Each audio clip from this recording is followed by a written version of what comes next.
Hey, what's going on, guys?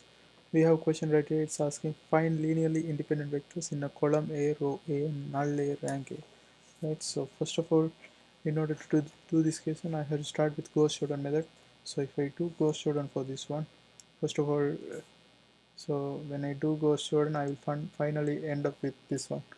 It's going to be 1, 0, -2, 0, 1, 1, and this is 0, 0, 0. So when I do Gaussian, I will get here,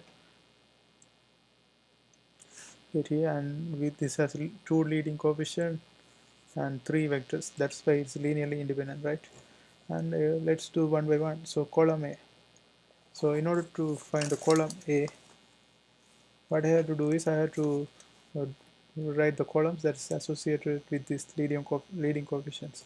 So since we have these two leading coefficients, I can write those two columns. So this is one of these columns, this is the other column. So I have to write the number here. So let's put span first, span, and this is going to be 1, 2, 3. The next one is going to be 2, 5, 7. So these are the two columns that have leading coefficient. Therefore, I wrote these two. And let's write the row. Row A is going to be the rows which have leading coefficient. So these are the two rows which have leading coefficient. Therefore, I have to write these two rows. So it's going to be span 1, 2, 0, comma 2, 5, 1. So these are the two rows that has leading coefficient. And to do the null A, I had to actually find the x, and like since this is infinitely many variable, I have to solve this in terms of free variables. So let's write this down, and 1, 0, -2, 0, 1, 1, 0, 0, 0, and I have to equalize this one to 0, 0, 0. And since if I look at this is x, y, z is going to be free variable because other two are having pivots. So therefore I have to write this in terms of free variable. Therefore the first equation is x minus 2z, and the second equation is y plus z equals 0. So if I solve for the first one, it's going to be x is equal to 2z, and if I solve for the second one, it's going to be y is equal to minus z. So when I write this one, I have to write it at 2z comma minus z comma z.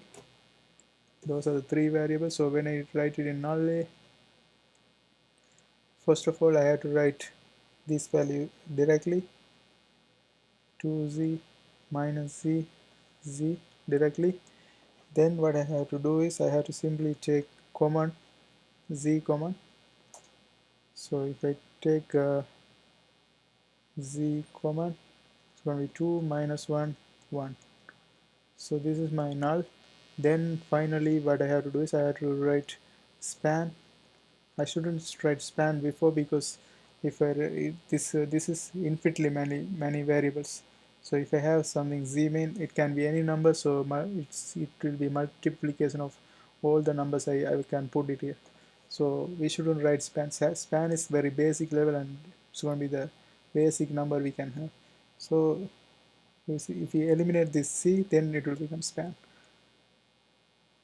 So it's going to be 2 minus 1, 1. That's my final answer.